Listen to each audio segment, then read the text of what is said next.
அரசியல்னா என்ன? அரசியல்னா உனக்கு என்னன்னு தெரியுமா? பெருசாக பேச வந்துட்ட அரசியல் பற்றி. வீட்டில் போய் குண்டங்கோப்பை இருந்தால் கழுவுற வேலையை பாரு போ. மக்கள் பார்வைக்கு அரசியல்னா என்னன்னா, சுயநலம் இல்லாமல் தன் பிள்ளைக்கு பேர குழந்தைகளுக்கு 7 தலைமுறைக்கு சொத்து சேர்க்காம அரசாங்கம் கொடுக்குற தன்னோட சம்பளத்தை மட்டும் அவங்க வச்சு அவங்க குடும்பத்தை பார்த்துக்கிட்டு மக்களுக்கு நேர்மையாக செய்யணும்னு நினைக்கிறாங்க. அதுதான் மக்கள் பார்வைக்கு நல்ல அரசியல்.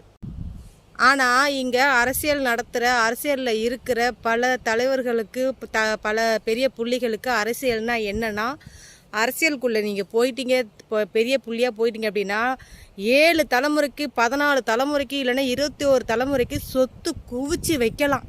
எங்கே போனாலும் ஃப்ரீ. ஏங்க கவர்மெண்ட்டே உங்களுக்கு சம்பளம் கொடுக்குது, எங்கே போனாலும் ஃப்ரீ, காரே உங்களுக்கு அனுப்புது.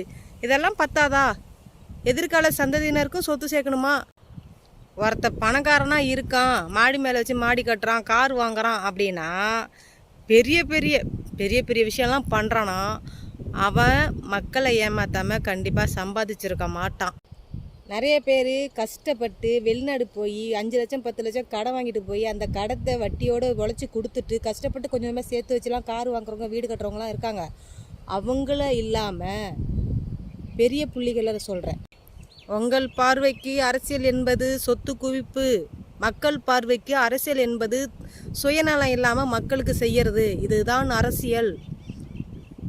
ஒரு ஆண் ஓலை கொட்டாயிலையோ இல்லை ஒழுகிற வீட்லையோ இருந்துக்கிட்டு நம்ம வீட்டை முன்னேற்றணும், நம்ம வீடு கட்டணும், நம்ம குடும்பத்தோட தரத்தை முன்னேற்றணும் அப்படின்னு நினைக்காம ஏதோ பொண்டாட்டி உழைக்கிறதையும் வாங்கி குடிச்சிக்கிட்டு கவலை இல்லாமல் திரிகிறான். அப்போ ஏழைப்பட்டவனே உழைக்கணுன்ற ஒரு புக்தி இல்லாமல் குடிக்கும்போது பெரிய பெரிய புள்ளிகள் உங்கள் பிள்ளைங்களுக்கு சொத்து சேர்த்து வச்சுட்டிங்கன்னா, நமக்கு தான் சொத்து இருக்கே, நம்ம எதுக்கு வேலைக்கு போகணும், நம்ம எதுக்கு உழைக்கணும், ஊதாரித்தனமாக ரோட்டில் போகிற பொண்ணுங்களை கடத்திட்டு போய் பாலியல் பலாத்காரம் பண்ணுவோம் அப்படின்னு பண்ணுவாங்க.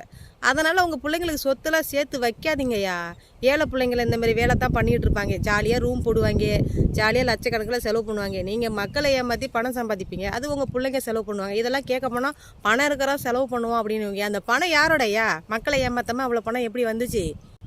நேர்மையாக சம்பாதிக்கிறவனால் அவ்வளோ சீக்கிரம் பணக்காரனாக ஆக முடியாது. 100ல் 10% வேணால் நேர்மையாக சம்பாதிச்சு பணக்காரனாக ஆகிருப்பான். ஆனால் அதிகமாக நேர்மையாக சம்பாதிச்சு அவ்வளோ சீக்கிரம் பணக்காரனாக ஆக முடியாது.